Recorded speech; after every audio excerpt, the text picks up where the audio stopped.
viviendo, predicando y enseñando el Evangelio. En desarrollo de la misión de Dios, Ministerio Verdad y Fe presenta la siguiente enseñanza con la presencia viva y eficaz del Espíritu Santo. Que la gracia esté en su vida y deje una semilla viva en su corazón. Quiero que cierre sus ojos, escuche lo que vamos a cantar antes de pasar al pastor para la predicación de la palabra.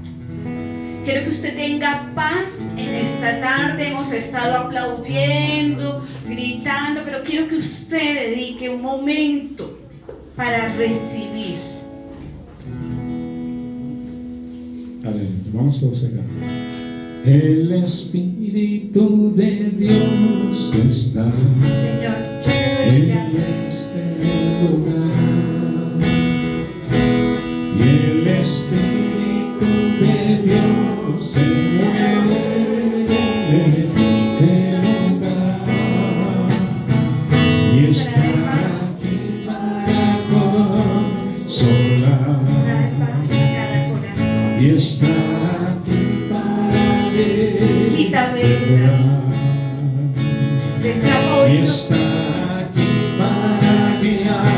transforma corazones de piedra en corazones de carne. Y te damos gracias en esta tarde, Señor.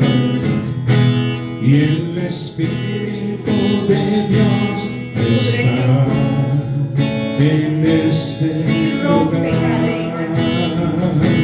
Y el Espíritu de Dios se mueve en este lugar. Y está aquí para consolar. Y está aquí para liberar. Y está aquí para guiar. El Espíritu de Dios está aquí. Aleluya.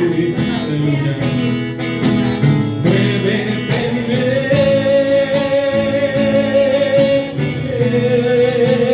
Muévete en mí.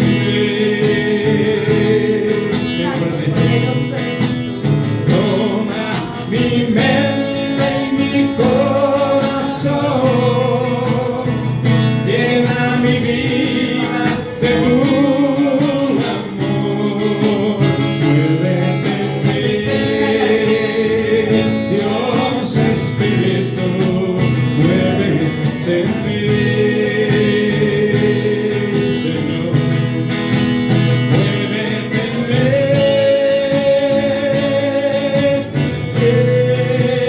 muévete en mí. Y se va. Toma mi mente y mi corazón, llena mi vida de tu amor.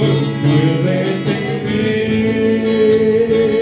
Dios Espíritu, muévete en mí.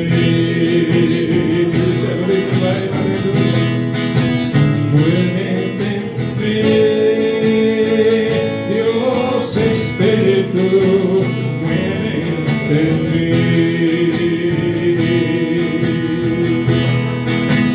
Muévete en mí, Dios Espíritu, muévete en cada corazón, Señor. Te alabo, mi Rey. Gracias, Te Dios. aplauso al Señor, al Señor, Porque tú Señor, eres el Señor. invitado principal en esta tarde, Espíritu Santo. Tú eres el que vas a sanar, a liberar. Tú eres el que pudre los yugos, el que rompe cadenas. Hoy, Señor, nos disponemos, Señor, a escuchar tu mensaje, a conocer cuál es tu voluntad para nuestras vidas. Señor, pero sabemos que tu voluntad es buena, es agradable, es perfecta, y que tus planes son mejores que los nuestros. Señor, queremos descansar en esta tarde y te pedimos que haya una palabra rema Rema quiere decir palabra revelada. Señor, gracias Padre Santo. Te pedimos que coloques en nosotros espíritu de sabiduría, de inteligencia espiritual, para que podamos comprender tu palabra, pero no solo entenderla, sino guardarla, memorizarla y ponerla por obra, Señor.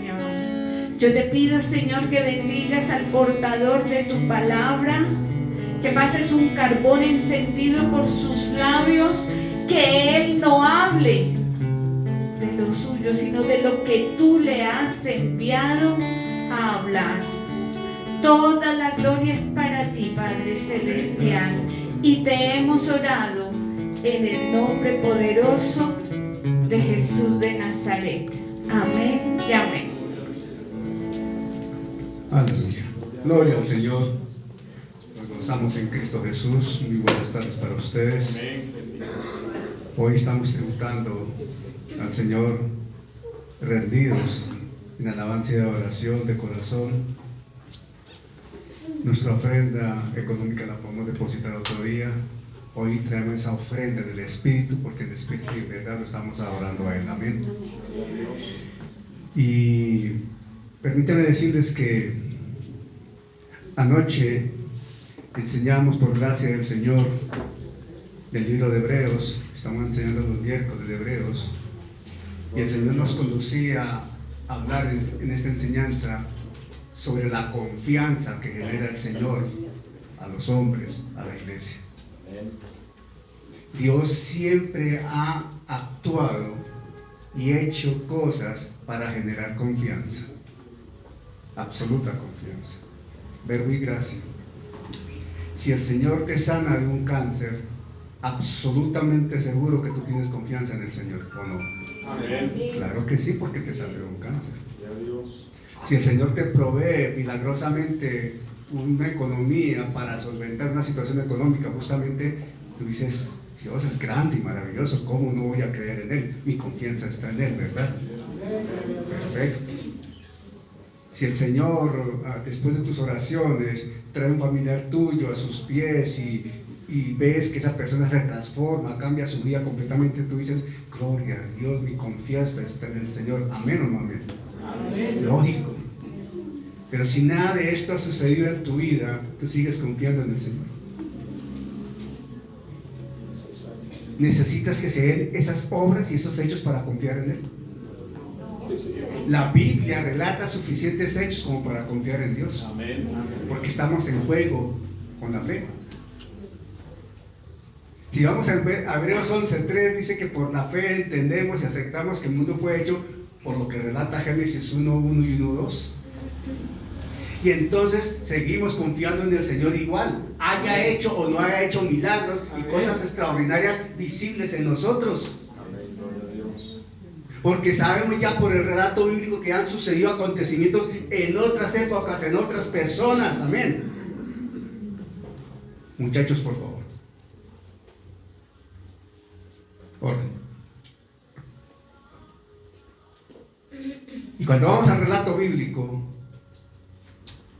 Getsemaní, justo Getsemaní, lo que hoy se recuerda, es uno de los hechos que mayor confianza le puede dar al mundo cristiano. Amén. Cuando digerimos y entendemos lo que sucedió en Getsemaní. Y esta tarde, bajo el título La victoria en Getsemaní, vamos a predicar la palabra. La victoria en Getsemaní. Entonces no faltará quien diga: pero pastor, o hermano, o Daniel, o hermano Pito, como me quiera decir, ¿cómo es que la victoria en Getsemaní, si el Señor allá se quebrantó, el Señor estuvo mal, el Señor sudó sangre, ¿cómo así que victoria? De eso se trata la enseñanza, justamente. Vamos a entender por qué la victoria en Getsemaní.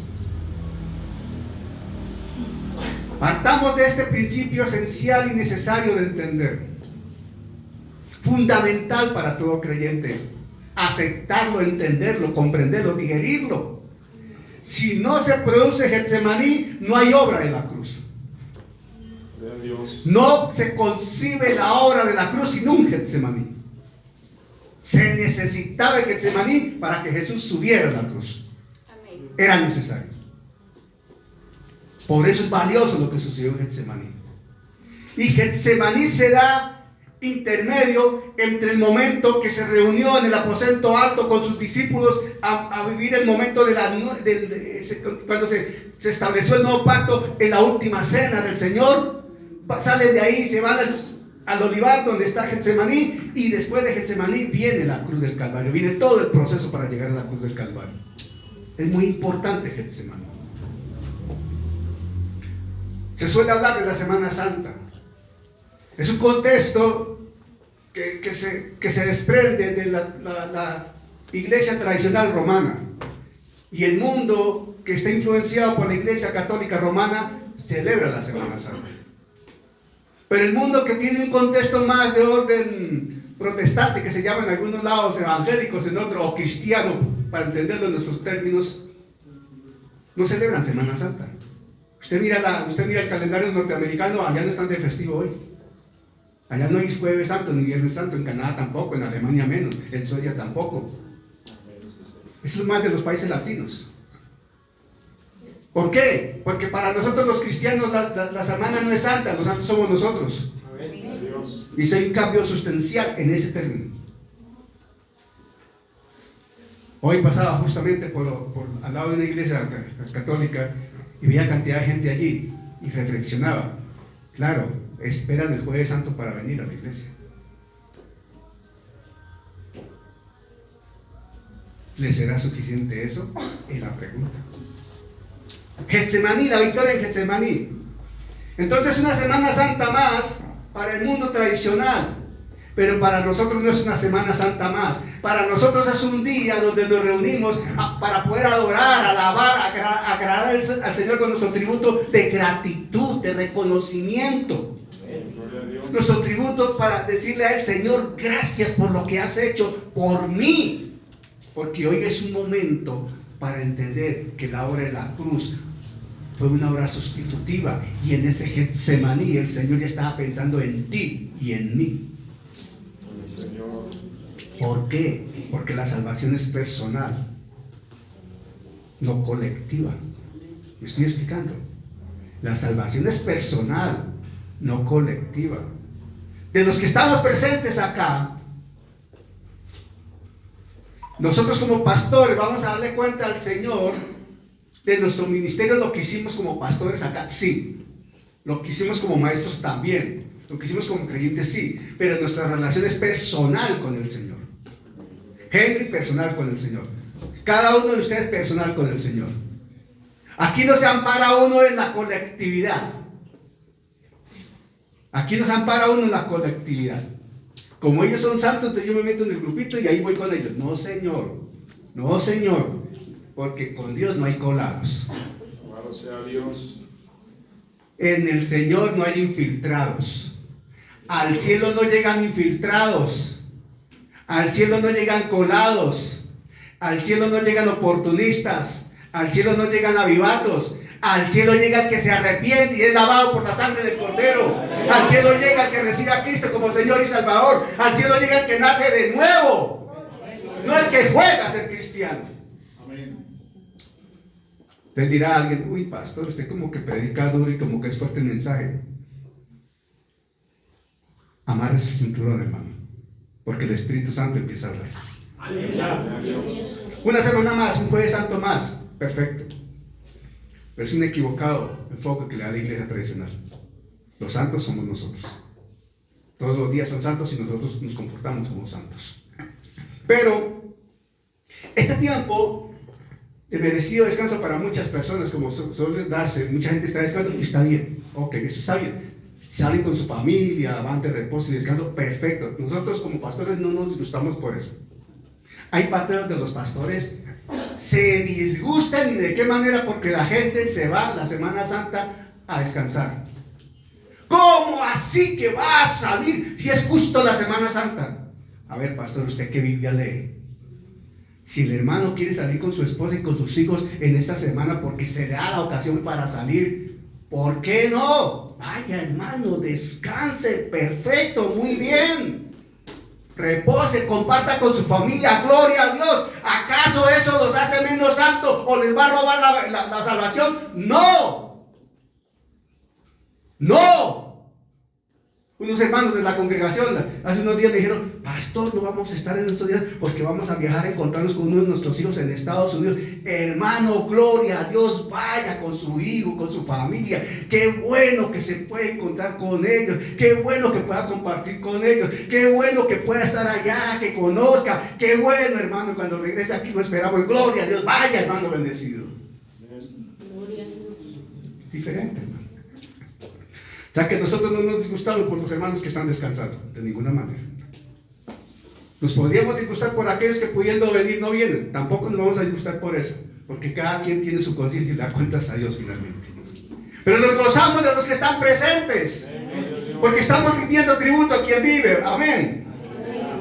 Y este es el momento para recordar la obra magna de Getsemaní. Vamos a partir en Hebreos. Vamos a partir en Hebreos porque Hebreos nos enseña, el libro de Hebreos, la absoluta, valiosa, la entrega de Jesús en una dimensión de verdad especialmente presentada por el autor de Hebreos. Y el autor de Hebreos nos permite digerir la palabra, saborearla y confiar más en el Señor. Por ello, los invito, mis hermanos, a que nos ubiquemos en el libro de Hebreos, inicialmente. Vamos a partir de Hebreos, el capítulo 5 de Hebreos. Capítulo 5 de Hebreos. Aleluya. Capítulo 5 de Hebreos. Amén. Verso 7. Dice la palabra y nos ponemos en pie, por favor. Hebreos 5, 7 y 9. Del 7 al 9, de Hebreos 5. Dice la escritura en estos términos, leemos en el nombre del Padre, del Hijo y del Espíritu Santo. Y Cristo, en los días de su carne, ofreciendo ruegos y súplicas con gran clamor y lágrimas al que le podía librar de la muerte, fue oído a causa de su temor reverente. Y aunque era hijo, por lo que padeció, aprendió la obediencia. Y habiendo sido perfeccionado, vino a ser autor de eterna salvación para todos los que le obedecen. Leamos todos a una sola voz el verso 9. Y habiendo sido perfeccionado, vino a ser autor de eterna salvación para todos los que le obedecen. Si puedes subrayar en tu Biblia esa palabra obedecen, subráyala, destácala y se vea. Siéntate, por favor. Eso dice Hebreos. Y ya Hebreos, ahí, en ese pasaje, nos está poniendo dos elementos esenciales para entender. Fíjense que está diciendo y Cristo. En ese momento no me voy a apoyar en la lectura de una versión alterna. Voy a concentrarme en la Reina Valera porque considero que es bastante clara al respecto. Y Cristo. Y el nombre Cristo, el título Cristo, es el título que recibe el Hijo de Dios para su condición divina. Es el Mesías, el enviado. Se le está reconociendo su origen celestial, se le está reconociendo como Hijo de Dios, se le está reconociendo como Dios. Por eso dice y Cristo, su origen divino. Pero más adelantito ahí enseguida dice, y Cristo en los días de la carne, ya viene entonces la condición ¿qué? Humana. Dejó el trono celestial, se despojó de su condición de Dios y vino a hacerse hombre. Vino a hacerse ¿qué? Hombre. Se encarnó en María por una prodigiosa obra del Espíritu Santo. En los tiempos de la carne como hombre, pero no dejaba de ser el Cristo, el enviado, el ungido. No dejó de serlo. Es lo que se llama la unión hipostática, teológicamente hablando. El Hijo de Dios, que es Dios mismo, asumió la condición humana, pero no las mezcló. Estuvo con las dos condiciones y vino a hacerse hombre por misericordia y gracia para revelarnos al Padre, para mostrarnos al Padre y para cumplir la misión de redención, de rescate. Porque nadie más lo podía hacer. Por eso vamos a leer, vamos a estudiar lo que sucede en Getsemaní, lo que sucedió en Getsemaní. Amén. Solo Él podía hacerlo. Dice ahí: y Cristo en los días de su carne, ofreciendo ruegos y súplicas con gran clamor y lágrimas al que le podía liberar de la muerte, fue oído a causa de su temor reverente. Ese versículo claramente nos dirige a Getsemaní necesariamente. De ahí vamos a Getsemaní. Necesariamente hay que ubicarnos en Getsemaní, porque está relatando lo que sucedió en Getsemaní. Ahora bien, no podemos olvidar que el registro bíblico reconoce que los acontecimientos dados en el ministerio terrenal de Jesús, todo lo que aconteció con Jesús en la tierra estaba profetizado, ¿verdad o no? Amén. Y todos los hechos estaban perfectamente diseñados por Dios, creados por Dios, y estaban en el plan de Dios y bajo el dominio de Dios. Amén. Nada de lo que aconteció con Jesús lo extrañaba el Padre o sorprendió al Padre. Todo estaba planeado por el Padre, por el Dios eterno, por el soberano Dios. ¿Cómo así, pastor? Jesús fue a Getsemaní, sufrió y Dios lo sabía. Sí. Jesús sufrió todo eso y Dios lo sabía, Dios lo planeó. Sí. Estaba en el plan de Dios, porque el soberano es Dios. Amén. Por eso Hechos 2, 22 al 24 dice lo siguiente. Mire lo que relata Hechos. Mire lo que relata Hechos. Hechos 2, 22 al 24. Dice la palabra acá en Hechos 2, 22 al 24. Está hablando Pedro en lo que se conoce como el sermón pentecostal de Pedro. Un sermón impresionante. De hecho, los estudiosos del tema dicen que después del sermón del monte, el sermón más importante que tiene, después del sermón del monte y del sermón de la enseñanza de Mateo 24, el sermón más importante que tiene la Biblia es este capítulo 2 donde está predicando Pedro. Y dice aquí: varones israelitas. Hechos 2 del 22 al 24. Varones israelitas, oíd estas palabras. Jesús Nazareno. Mire que está hablando de Jesús Nazareno, condición humana. Jesús Nazareno, varón aprobado por Dios entre vosotros. Ojo, varón aprobado por Dios entre vosotros, con las maravillas, prodigios y señales que Dios hizo entre vosotros por medio de Él, como vosotros mismos sabéis. A Jesús Nazareno, atención con lo que viene, Jesús Nazareno, entregado por el determinado consejo y anticipado conocimiento de Dios. Subraye esa parte, hermano. Entregado por el determinado consejo y anticipado conocimiento de Dios. Ahí está hablando por la aprobación plena del Dios único y verdadero. Está hablando de la Trinidad, la total y absoluta autoridad. Amén. Entregado por el determinado consejo y anticipado conocimiento de Dios, prendisteis y matasteis por medio de inicuos, crucificándole, al cual Dios levantó suelto los dolores de la muerte, por cuanto era imposible que fuese retenido por ella. ¿Quién planeó esto? Dios. ¿Quién lo controla? Dios. Amén. O sea que Jesús lo sabía. Cristo lo sabía. ¿Por qué Getsemaní entonces? Es una buena pregunta. Ya lo vamos a ver. En ese orden de ideas, Hechos 3:18 dice. Hechos 3:18 dice. Estoy citando estos versículos para darle más sustento a lo que viene. Hechos 3:18. Pero Dios, miren lo que dice Hechos 3:18. Pero Dios ha cumplido así lo que había antes anunciado por boca de todos sus profetas, que su Cristo había de padecer. planeado por Dios, pero anunciado por Dios mismo, ¿por medio de qué? De sus profetas.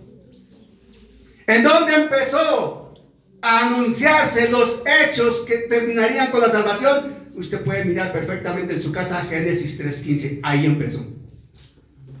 Lo que se llama el protoevangelio. Génesis 3:15, ya estaba anunciando la obra de la cruz, Génesis 3:15. Y toda la escritura desde el Antiguo Testamento está hablando y está direccionando a Jesús, la obra de la cruz, Jesús, la obra de la cruz, Jesús, la obra de la cruz. Uno de los pasajes más insignes del Antiguo Testamento justamente es Isaías 53, que todos sabemos. Claro, muy descriptivo lo que Isaías 53 cita de Jesús y su obra en la cruz. Muy descriptivo lo que el Salmo 22 habla de Jesús y su obra en la cruz. Totalmente descriptivos. Y así sucesivamente, el Antiguo Testamento, a través de los profetas, Dios había hablado. Dios habló a través de los profetas y anunció lo que iba a suceder. El plan de Dios fue anunciado a través de los profetas y registrado en las Escrituras. Amén. En consecuencia, hoy nosotros nos reunimos a recordar un hecho trascendente. Cuando nosotros tomamos la Santa Cena, este es uno de los hechos que estamos recordando justamente en la Santa Cena. Lo que pasó allá en Getsemaní, lo que sucedió en la cruz, lo que va a acontecer en el cielo, me estoy explicando. Esos son hechos recordatorios. Hoy estamos recordando lo que pasó en Getsemaní, estamos colocando el preámbulo para entender mejor lo que sucedió en Getsemaní. Dios está en control de todo, lo anunció. O sea que sabíamos lo que iba a suceder. Y los estudiosos del entonces, en los tiempos de Jesús, el Sanedrín y cada uno de los componentes del Sanedrín, que eran teólogos consumados, conocían la Escritura y ellos sabían Jesús a quién representaba. No lo querían aceptar y eso es completamente diferente. Amén. Hoy nosotros tenemos elementos para dar gracias al Señor. Para decirle, Señor, de verdad que me quedo sin palabras para decirte gracias. Porque en la estrategia celestial, para afianzar la confianza de quien escucha, y confianza para conducirlo a fe justamente. La sabiduría celestial, el plan de Dios presenta a Getsemaní. Presenta a Getsemaní. Por eso lo recordamos. Jesucristo padeció. Hebreos dice que Él padeció y habiendo padecido aprendió obediencia. Y verso adelante dice, y habiendo padecido aprendió la obediencia y fue perfeccionado. Cuando dice que fue perfeccionado ahí en Hebreos, de lo que leímos, está hablando de la obra de la cruz. Y fue perfeccionado. Jesús padeció, sí, estaba anunciado. ¿Estaba qué? Anunciado. Y fue confirmado por él mismo ante sus discípulos. Yo no soy un pastor, ni soy un teólogo, ni soy un creyente que me alineo con los que el Jueves Santo y el Viernes Santo se ponen a llorar, se rasgan las vestiduras y se quebrantan ante el Señor en lágrimas de dolor y angustia. No, porque el Getsemaní y la obra de la cruz no es para que nos rasguemos las vestiduras con lágrimas de dolor y angustia, es para que reconozcamos la obra victoriosa de Cristo y que por eso somos salvos. Y que por eso somos ¿qué? Salvos. Jesucristo padeció, sí. Pero él a sus discípulos les anunció lo que iba a suceder en esa condición humana. Porque él padeció en una condición ¿qué? Humana. Y les voy diciendo algo que es importante entender. Era necesario que el Hijo de Dios, el único de Dios, se tomara esa condición humana, porque ningún hombre podría haber ido a la cruz, solamente Él. sin pecado, santo, santo, santo.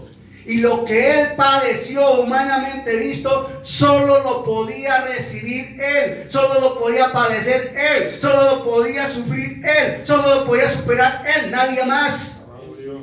Nadie más. Por eso la obra en Getsemaní y la obra de la cruz es sustitutiva. Sustitutiva. El que debió estar tendido en Getsemaní, clamándole misericordia a Dios, éramos cada uno de nosotros, pero era imposible que asumiéramos ese lugar.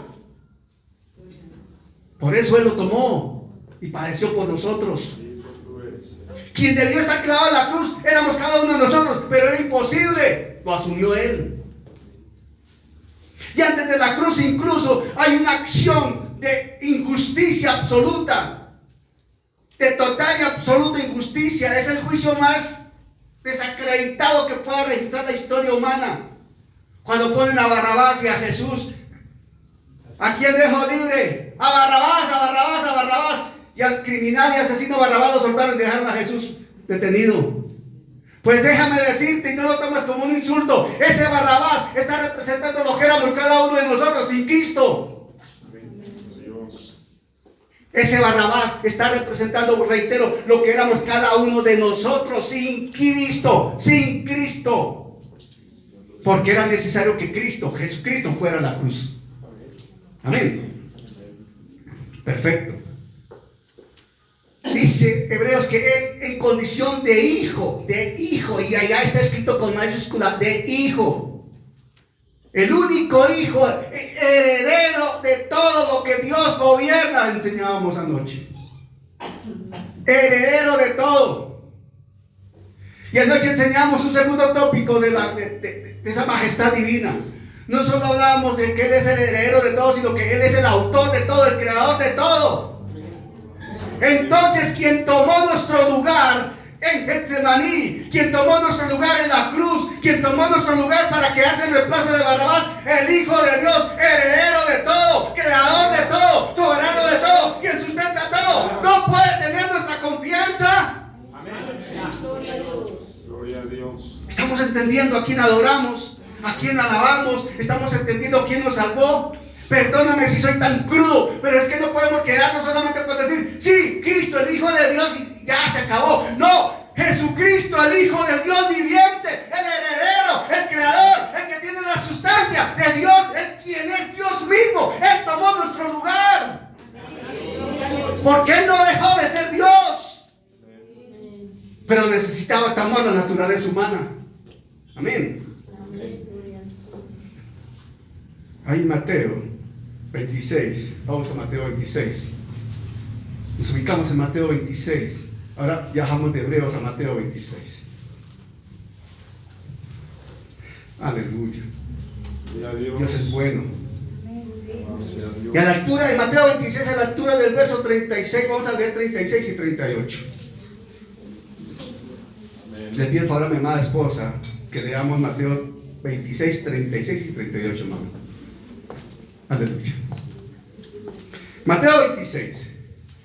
Tranquilo, escuchemos. Aquí no se para, solamente escuche y siga la lectura aquí. Mateo 26, 36 al 38. Amén. Dice la palabra en Mateo 26, 36 al 38. Entonces llegó Jesús con ellos a un lugar que se llama Getsemaní y dijo a sus discípulos: sentaos aquí, entre tanto que voy allí y oro. Y tomando a Pedro y a los dos hijos de Zebedeo, comenzó a entristecerse y a angustiarse en gran manera. Entonces Jesús les dijo: mi alma está muy triste hasta la muerte. Quedaos aquí y velad conmigo. Amén. Amén. Jesús ya han celebrado la Santa Cena, la última cena. Jesús ya sabe que le llegó la hora. Y va con los suyos a Getsemaní. Está en el plan de Dios. Hay que pasar por Getsemaní. Va con todo su grupo, salvo Judas. Judas no está ahí. Judas ya no está ahí. Judas ya se había ido a hacer lo que le correspondía hacer. Judas acompañó al Señor en la última cena hasta el momento que el Señor dijo: ve, ya lo que tienes hacer. Se quedaron los 11 que no se perdieron. Uno se perdió para que se cumpliese la escritura, dice la misma Biblia. Amén. Pero el Señor llega allí y recoge y reúne a 3 más cercanos a Él. 8 se quedaron allá. Velad, les dice. Sentados aquí, entre tanto yo voy allí y oro. Y en el 38 dice: mi alma está muy triste hasta la muerte. Quedaos aquí y velad conmigo. Bueno, y velad conmigo. Al momento que llega Jesús, y le voy a pedir que pongan mucha atención a lo que vamos a enseñar de aquí en adelante, aunque el mensaje queda grabado. Pongan atención, porque para más de uno va a haber aquí luz y revelación. Gloria a Dios. Desde el momento que llega Jesús, estoy hablando de Jesús, condición humana, a Getsemaní con los suyos, la Escritura nos transmite con absoluta claridad que este hombre iba viviendo una situación emocional muy, muy fuerte, extremadamente fuerte, porque él sabía que iba a padecer. Te voy a poner un ejemplo. Cualquiera de nosotros que sepa, que sea consciente que cuando llegue allá a ese lugar a donde necesita ir, que debe ir y que no tiene manera de escapar, sino que va a llegar allá, cuando llegue allá le van a poner un corrientazo en la mano derecha y le va a doler bastante. ¿Cómo llega allá? Dimensione un momento ese cuadro. ¿Cómo llega allá? Pero no se puede evitar llegar allá. Y no puede evitar que le pongan el cable con corriente. ¿Me estoy explicando? Jesús sabía que debía ir a la cruz y tenía que pasar por Getsemaní. Humanamente visto, ¿cómo iba él? Porque él era semejante a nosotros. Él tenía emociones, sentimientos, era susceptible a esas circunstancias propiamente humanas. Es que la Escritura lo dice: mi alma está muy triste hasta la muerte. Eso dice el 38. Pero el 37 dice: y tomando a Pedro y a los 2 hijos de Zebedeo, comenzó a entristecerse y a angustiarse en gran manera. Vamos a ver eso más en detalle adelante. Entonces aquí comienza a darse una agonía silenciosa. Jesús venía en una agonía silenciosa. Una agonía silenciosa. Porque él sabía por dónde iba a pasar. Él estaba en profunda angustia y lo hizo saber a sus discípulos cercanos, porque les dice allí a los 3. Ahí no dice que se lo dijo a los 11. ¿Sí notan eso? Se lo dijo a los 3, no a los 11. Cuando tú tengas un problema, una angustia muy grande, no se lo transmitas a todo el mundo. No lo coloques en Facebook, no lo coloques en WhatsApp, en correos electrónicos. Busca a 1 o 2 personas de total y absoluta confianza en quien puedas descargar tu emoción, tu situación, en quien puedas confiar. No en estos que van a retransmitir el chisme. Me estoy explicando. Jesús buscó a 3, como cualquier persona busca. Hermano Henry, tengo esta situación, escúcheme por favor. Hermano, venga los 2, les quiero contar esto. Escúchenme. No les está pidiendo consejo, les está pidiendo que lo escuchen. Solamente con que lo escuchen a uno ya descansa. Me estoy explicando. Muchas veces la gente necesita que tú la escuches y con eso descansa. Y le hizo saber a 3 personas.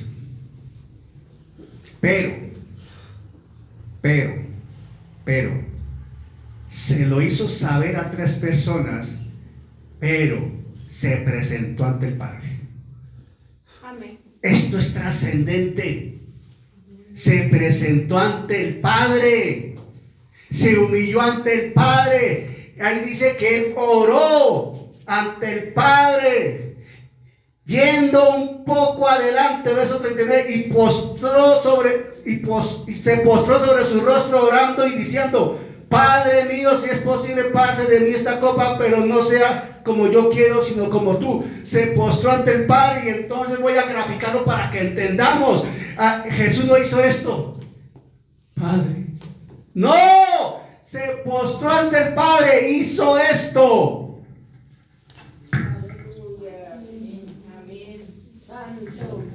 Eso es postrarse ante el Padre, y lo hizo el Hijo en su condición de Hijo. Padeció, se humilló ante el Padre. Él no le dio vergüenza, lo hizo porque la fortaleza venía del Padre. Necesitaba hablarle al Padre, necesitaba coinonía con el Padre, así como tú y yo necesitamos llegar al Padre. Él lo hizo. Y el Padre lo escuchó, porque el Padre sabía que le iba a llegar, porque el Padre sabe todo. Él sabe todo, el Padre conoce todo. Todo. A él le había llegado su hora, el tiempo determinado. Un tiempo determinado en el plan celestial que era inalterable. Hora, minuto, segundo, era ese momento, ese lugar, esa condición, no había otra. Tal y como el Dios de los cielos lo había planeado. Se iba a concretar su obra en la cruz, pero necesitaba el antecedente en Getsemaní. Y empezó con su agonía en Getsemaní. Si miramos Juan 7:30, miren lo que dice. Juan 7:30. Juan 7:30 dice, Juan 7:30. Entonces procuraban prenderle, pero ninguno le echó mano porque aún no había llegado su hora. La palabra en Eclesiastés que dice: todo tiene su tiempo, todo tiene su hora. En Apocalipsis hay cosas que dice día, hora y minuto, con exactitud. En el plan de Dios no puede haber otra hora en la cruz, una sola. Y era en ese momento. En el plan de Dios no hay otro Getsemaní, era ese. Amén. No hay otro. Ese momento había llegado para el sacrificio del Cordero de Dios. Aquel que profetizó a Abraham, a Isaac, cuando Isaac le preguntó: Padre, aquí está el fuego, aquí está la leña, aquí está el altar y el Cordero. Y Abraham, sabiendo lo que iba a acontecer: no te preocupes, hijo, Dios se proveerá. Y dice la Escritura que Abraham amarró a su hijo en el altar. Y Abraham era un hombre absolutamente mayor. E Isaac tenía como unos 18 años.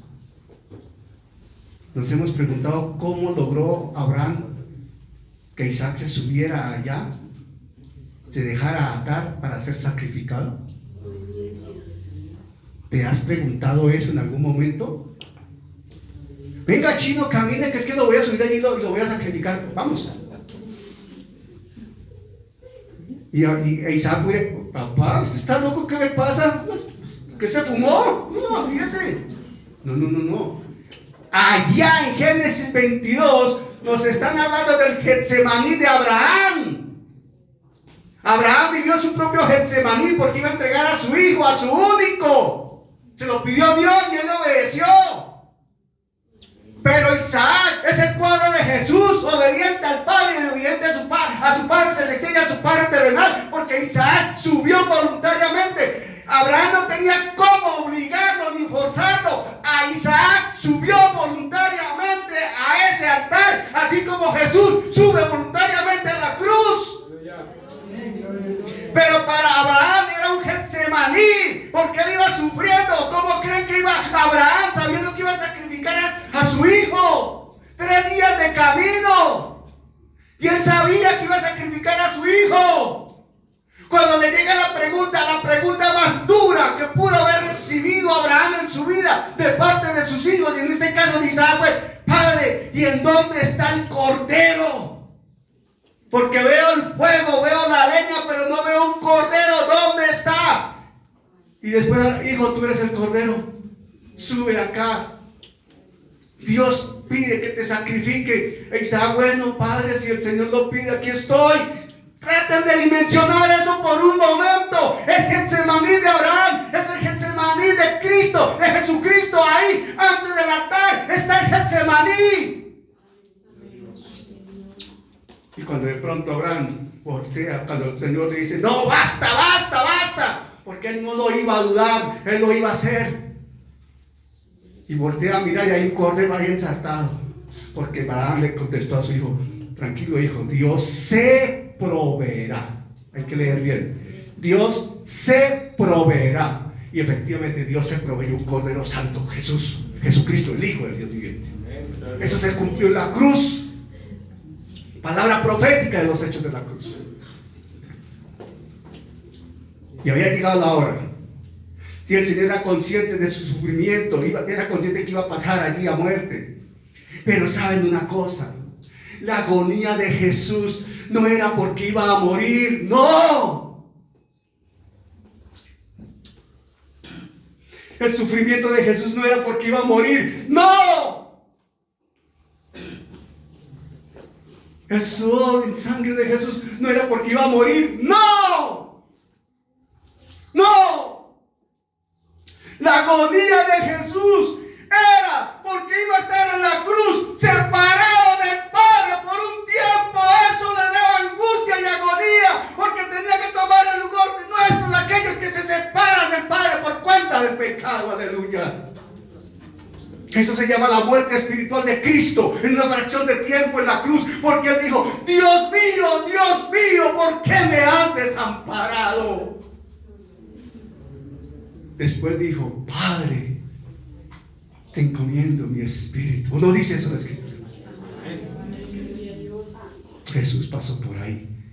Ese era su Getsemaní, saber que iba a estar separado del Padre. La angustia de Jesús era esa, como consecuencia del pecado, porque Él sabía que tenía que recibir el pecado de todos. Ahora Jesús se angustió de tal manera, porque sabía que iba a estar separado del Padre por una fracción de tiempo. Una fracción de tiempo, como señala la Escritura.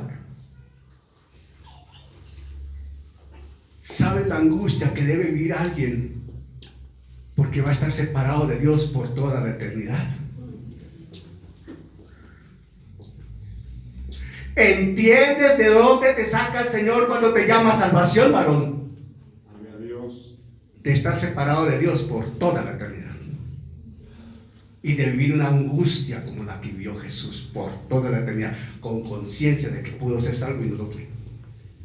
El mayor castigo que tiene quien rechaza a Jesús no es el sufrimiento en el lago de fuego, es saber que tuvo la oportunidad de ser salvo y lo rechazó. Jesús está hablando aquí la angustia absoluta de estar separado de ¿quién? Del Padre.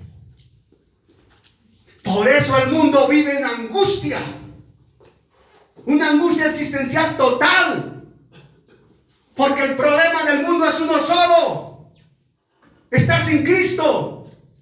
Ese es el problema del mundo.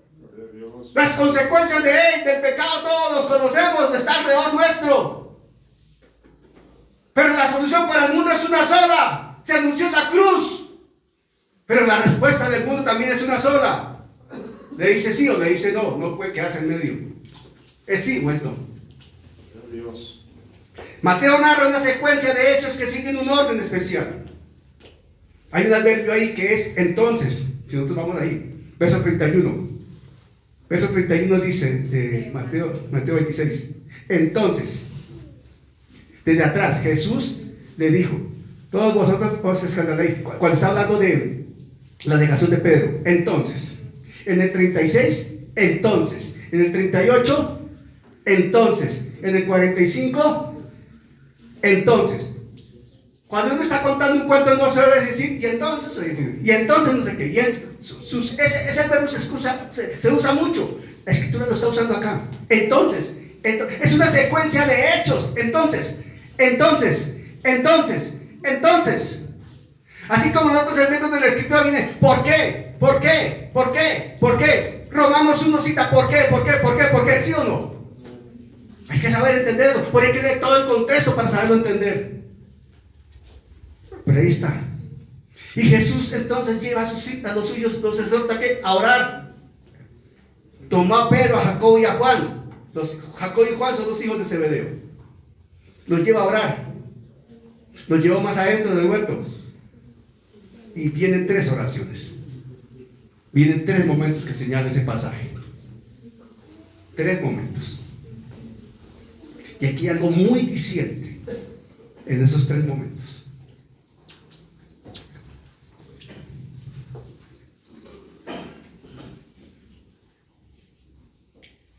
El 39 dice, yendo un poco adelante, se postró sobre su rostro, orando y diciendo, Padre mío. ¿A quién se dirige? Al Padre. ¿Cómo nos dirigimos nosotros en oración a Él? Al Padre. Padre mío. Miren la forma como Él va a su Padre. Padre mío. Padre mío. Padre mío. Si es posible. Atentos con esa expresión, si es posible.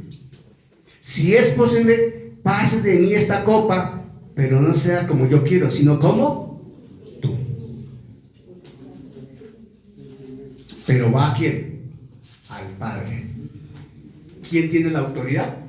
El Padre. ¿Quién tiene la última palabra? El Padre. ¿La voluntad de quién se está haciendo? La voluntad del Padre. Él se está sujetando a la voluntad de quién? Del Padre. Él se está sujetando a la autoridad de quién? Del Padre. ¿A la autoridad de quién te sujetas tú? Amén. Uno contestó.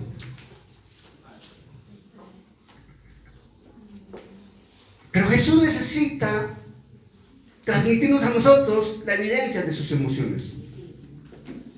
Y llega al huerto y sus discípulos venían con Jesús impregnados, llenos de lo que había acontecido en la cena. Ahí se había dado la cena. El Señor había dicho que le iba a vivir nuevamente en el cielo, que estaba gozoso de compartir con ellos, y les digo, esta es mi sangre que será derramada, etc. Hablando de la cena, anunciando el nuevo pacto. Este es el nuevo pacto en mi sangre, dijo Jesús. Ahí se rompió la ley y empezó la gracia.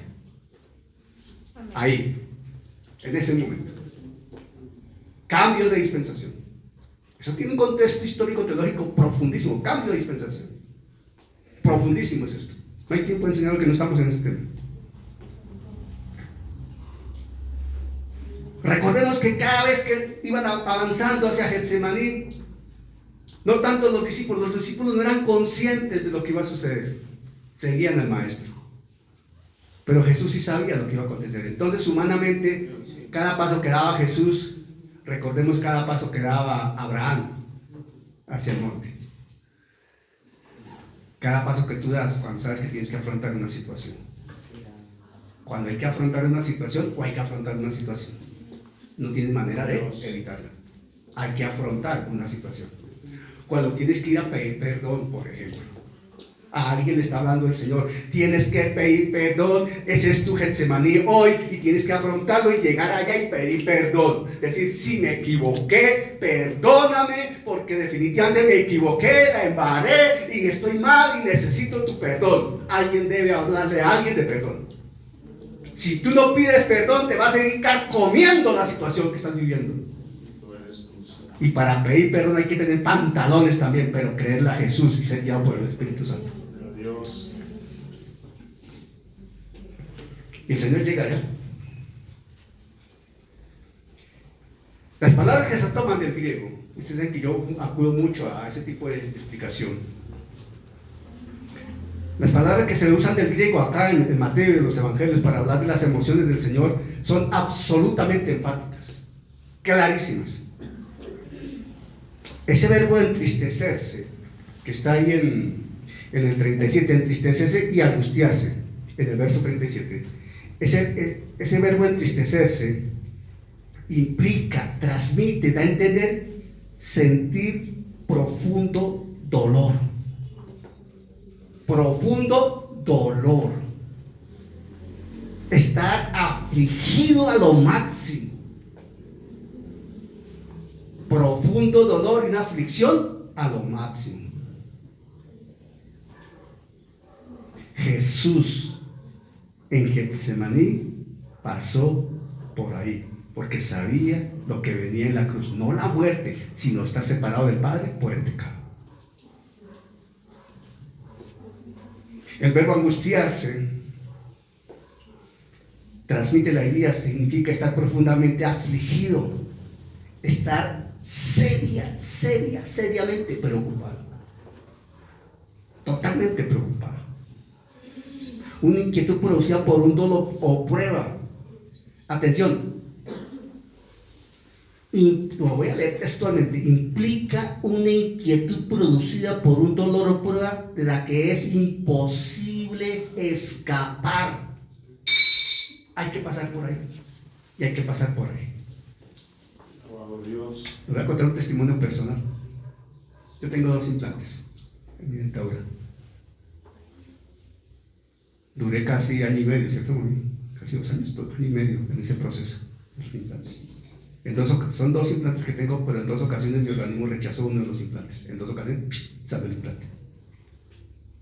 Pero recuerdo sobre todo una tarde en que fue algo, para mí, el umbral de dolor que yo tengo es bajito. 5 o 6 veces anestesia. Lo abren a uno, le ponen. Eso fue algo fuertísimo, para mí fue fuertísimo. Y debía volver como a los 3-4 meses, debía volver donde el odontólogo y el implantólogo que nos estaba atendiendo, un compañero de trabajo del SADE, amigo nuestro. Y la verdad, yo demoré como 4 meses adicionales en ir. Yo le decía a mi esposa, ella decía, amor, ¿vas a llamar al doctor Nachan? Sí, pero después, porque yo no quería volver a pasar por ese dolor, esa tortura. Para mí era una tortura. Yo no quería volver a pasar por ahí porque para mí ese recuerdo era terrible. Le estaba doliendo, sí, espera, otra inyección. Fueron como 6 esa tarde. Sale uno, imagínate cómo sale uno. Yo no quería volver a pasar por ahí. Y lo aplacé. Yo lo aplacé. Bueno, cualquier día, pues no, porque ya la cosa fue, gracias a Dios. Ya tengo mi implante completo, ya salimos de eso. Hoy día es un recuerdo y lo puedo contar. Pero cuando estaba viviendo eso, no era ningún recuerdo ni lo podía contar. Y eso es un caso pasajero. No hay nada que... Jesús estaba viviendo un dolor de orden espiritual, no físico. Espiritual. Espiritual, no físico. ¿Él iba a sufrir en lo físico? Sí. Pero eso era poco versus el dolor de estar separado del Padre por una fracción de tiempo. ¿Estamos entendiendo? Gloria a Dios. Para alguien hay revelación hoy de lo que implica Getsemaní. Amén. Gloria a Dios.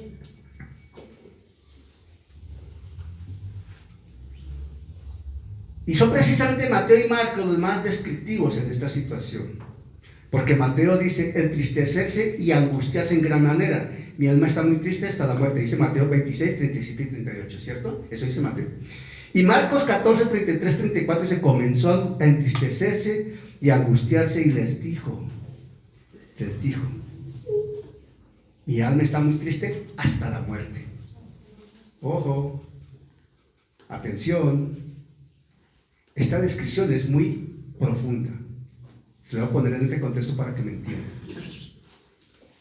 Uno en castellano, voy a tomar la palabra de Elvis Carballosa que me hizo reír.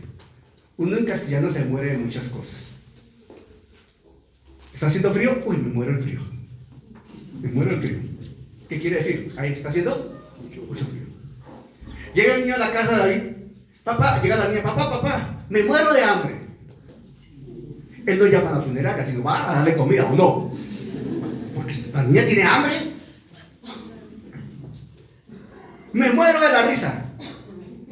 ¿O no? Me muero del miedo. Y así sucesivamente. Pero cuando Jesús aquí dice, mi alma está muy triste hasta la muerte, está hablando de la dimensión. Está tratando de hacernos entender la dimensión de lo que implica estar separado del Padre. Yo no sé si he logrado hacerme entender. Trata de dimensionar lo que es estar separado del Padre. Él se siente angustiado hasta la muerte porque sabe que va a estar separado del Padre. Ese es el Getsemaní realmente. En tu reemplazo y en mi reemplazo. Por tu pecado y por mi pecado y por el pecado de toda la humanidad. Miren, estas expresiones superan cualquier condición emocional, sentimental. Está hablando de la profunda batalla espiritual que se estaba librando ahí en Getsemaní. En Getsemaní se estaba dando una batalla espiritual absoluta, total. Una batalla espiritual. Porque Jesús le dice al Padre, pase de mí esta copa, pero finalmente dice que acepta la voluntad del Padre y terminó bebiendo la copa. ¿Estoy explicando? Él terminó haciendo la voluntad del Padre porque fue empoderado. La Escritura habla, en otro de los evangelios, que vino un ángel ¿a qué? A servirle, a fortalecerlo. ¿O no dice eso la Escritura? Dice la Escritura que vino un ángel a fortalecerlo. Porque él vino donde los suyos y los encontró profundamente. Atención a esto que es algo impresionante.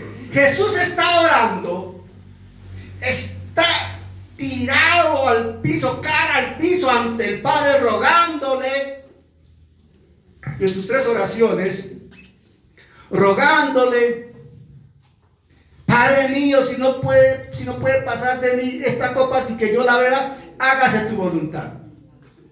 ¿Cierto? Y los suyos que llegaron con él venían del mismo lugar. ¿En qué condición estaban? Los 8 ya y los 3 que trajo más cerca, ¿en qué condición estaban? Profundamente dormidos. Entonces alguien dice, y yo me aparto de esa interpretación, porque el Espíritu Santo hoy me habló claramente al respecto. Me hizo entender algo diferente.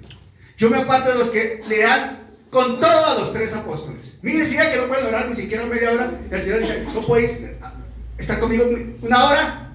Atención, el Señor no está juzgando y criticando la actitud de ellos, porque la Escritura dice que estaban sumidos bajo un profundo sueño.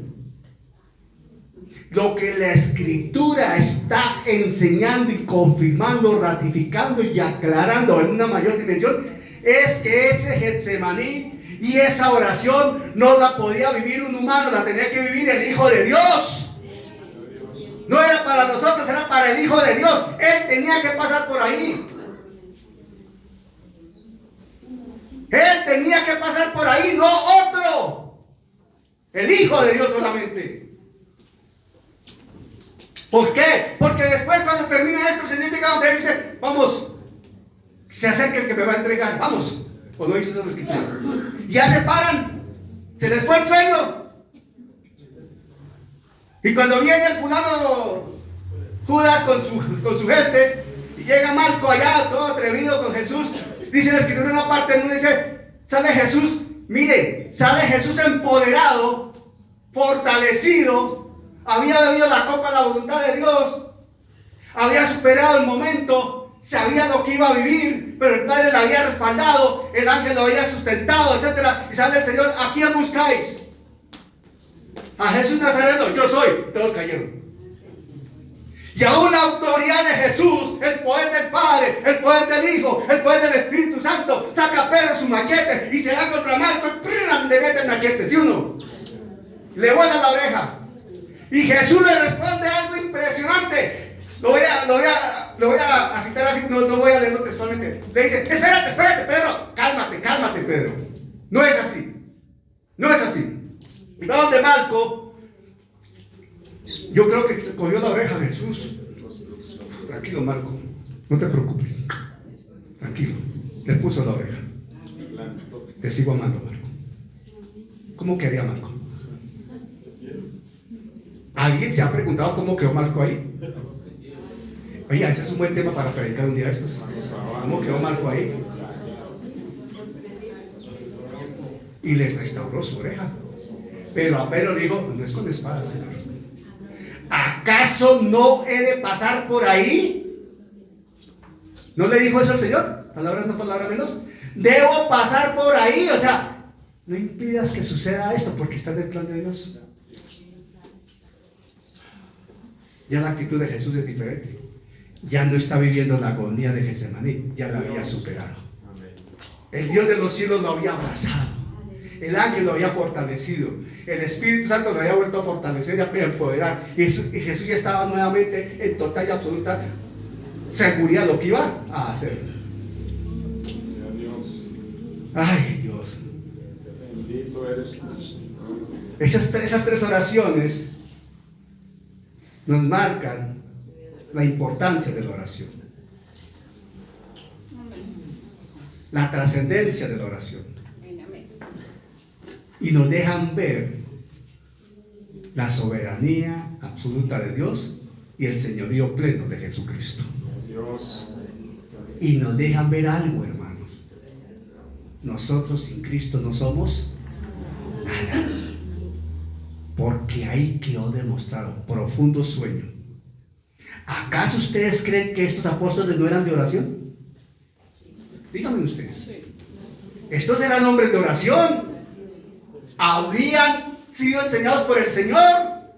Habían estado con él 3 años y medio. Le habían visto hacer cualquier cantidad de prodigios y señales. Ellos mismos habían sido objeto de respaldo divino para hacer prodigios y señales, ¿verdad? Era gente de oración, sabían del poder de la oración, sabían del respaldo del cielo, sabían de la divinidad de Jesús, sabían del poder del Todopoderoso, sabían de la manifestación del Espíritu Santo, pero quedaron bajo profundo sueño, porque aún con todo y ese respaldo divino, Jesús necesitaba estar solo allá.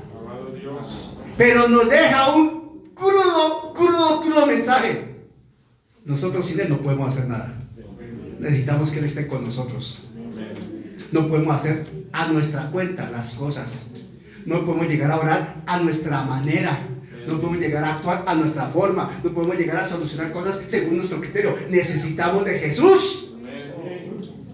Por eso vamos al Padre en el nombre de Jesús. Lo hacemos todo en el nombre de Jesús. Porque no hay nombre que sea dado a los hombres superiores de Jesús. Amén. Hay que entender eso en ese Getsemaní para llegar a la cruz. ¿Qué pasa?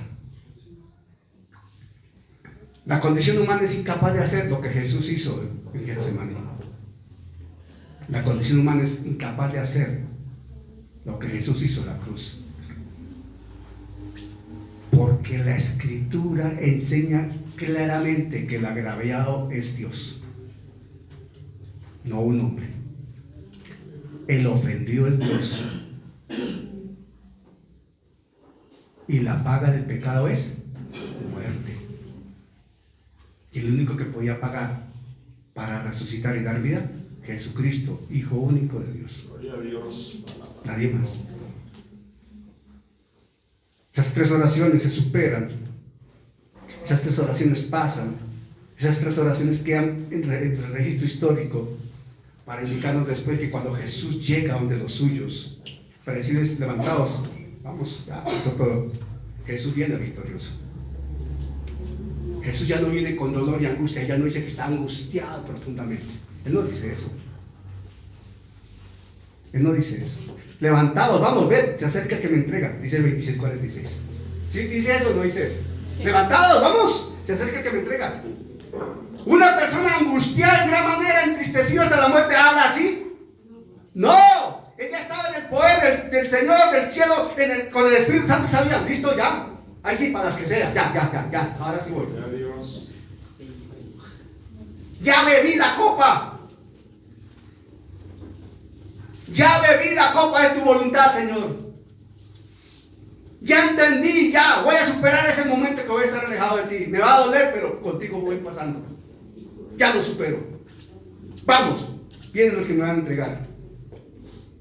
Fue una batalla espiritual, pero Jesús salió triunfante. Y sus discípulos, aunque se durmieron, salieron triunfantes también. Porque ese discurso de Pedro que señala Hechos 2 no es el discurso propio de alguien que quedó vencido. Ese sermón de Hechos 2 que registra la Escritura no lo proclama alguien que no esté empoderado por el Espíritu Santo en el nombre de Jesús. Y eso fue lo que pasó. Entonces, mis hermanos, el Getsemaní, esa terrible agonía sufrida por el Señor, no logra una explicación en el intelecto humano porque quedan muchas preguntas que son válidas. Y teológicamente uno puede dar respuesta, claro que sí, pero surgen muchas preguntas. Pero cuando uno lo lleva al contexto de lo espiritual, tiene la respuesta plena. Ahí sí tiene la respuesta total. Al considerar la agonía como anticipo de la condenación divina por el pecado. Por el pecado. Es que la condenación por el pecado es el lago de fuego. Separados de Dios. Efesios 2:1 dice que el que está sin Cristo está muerto en delitos y pecados. Y Jesús tuvo que asumir por un momento esa condición de todos nosotros para poder cumplir con las demandas del Padre, del Dios Todopoderoso, porque ante quien se está pagando por el pecado es ante Dios. Atención, no se le pagó a Satanás como algunos enseñan, porque muchos dicen que el que cobró fue Satanás. Mentiroso el diablo. ¿Quién dijo eso? La Escritura no enseña eso. Se le pagó al Padre eterno, porque el que puso la condición que la muerte del pecado se llama Dios, no el diablo. Y el único que podía pagar esa dimensión se llama el Hijo de Dios. Pero tenía que pasar por Getsemaní. Tenía que vivir su angustia. Y la superó, perdió la contra. La maldición causada por el pecado incluía la separación del Padre.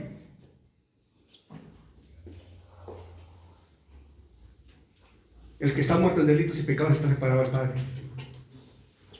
Adán y Eva, cuando fueron expulsados de Edén, quedaron separados de Dios.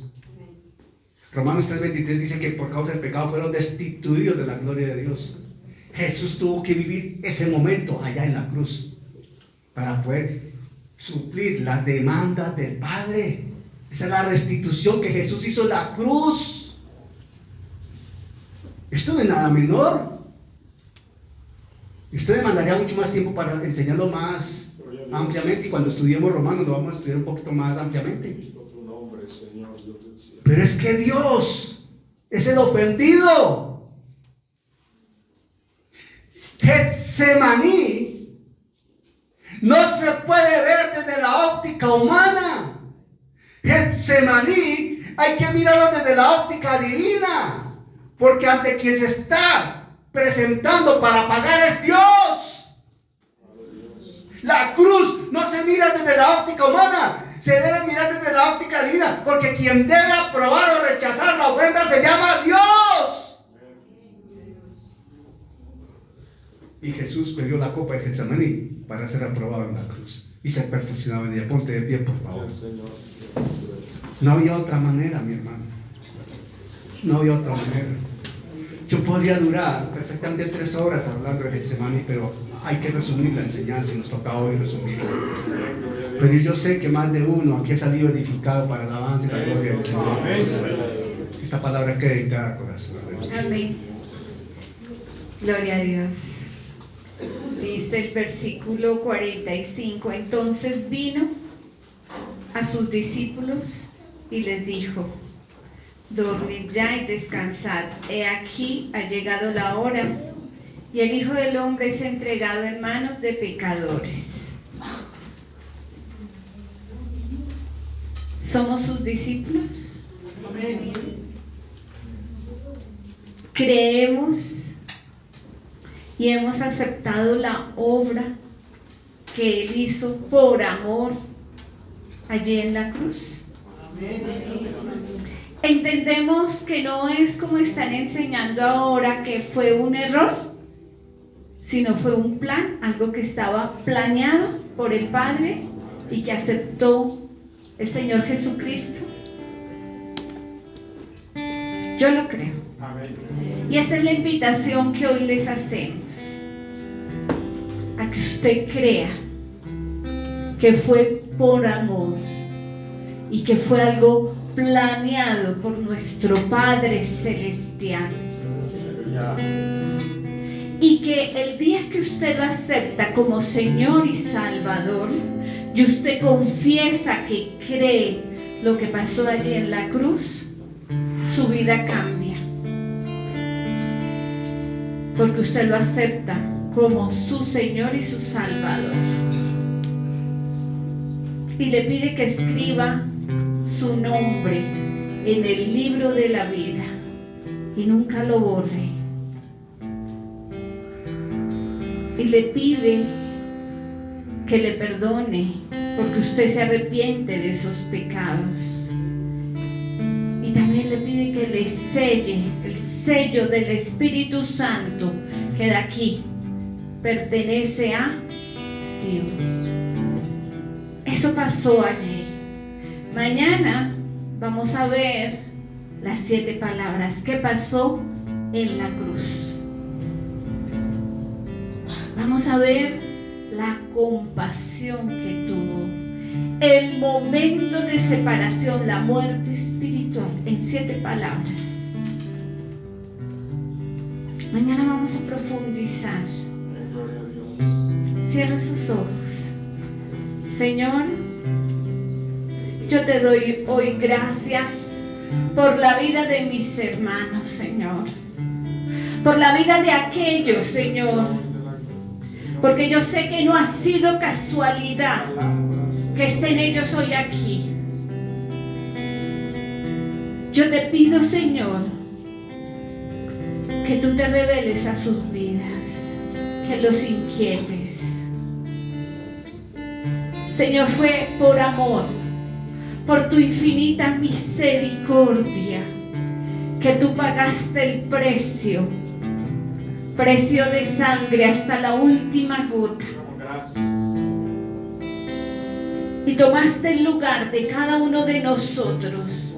Y por eso hoy nosotros, los que hemos creído, los que confesamos tu nombre públicamente como Señor y Salvador, hemos sido hechos tus hijos y tus hijas. Y tenemos una morada eterna que nos espera ya en el cielo.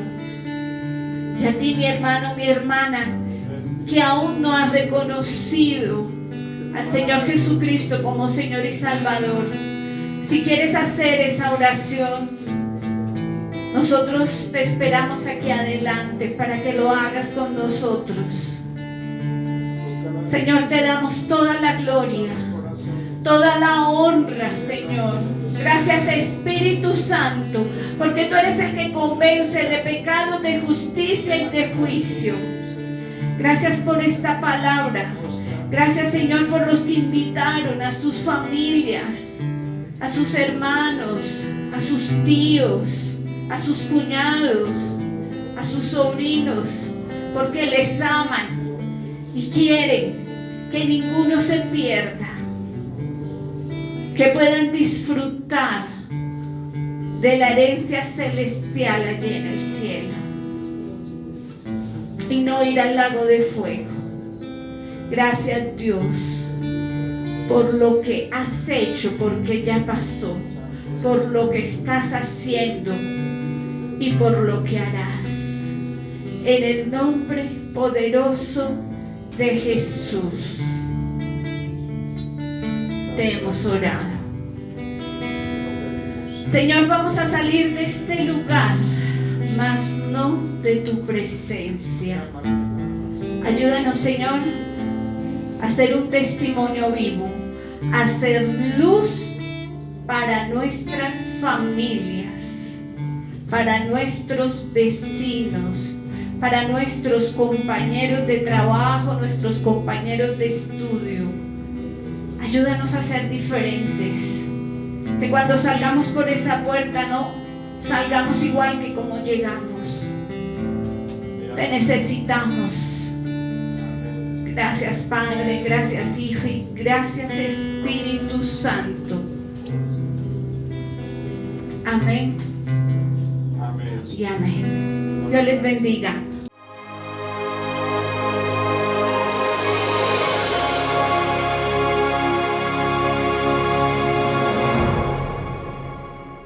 Gracias al Señor por su obra en cada corazón, con su palabra viva, y que sea el Espíritu Santo generando en ustedes un amor profundo por la palabra del Evangelio de Jesucristo, para alabanza de su gracia y gloria de su nombre. Amén.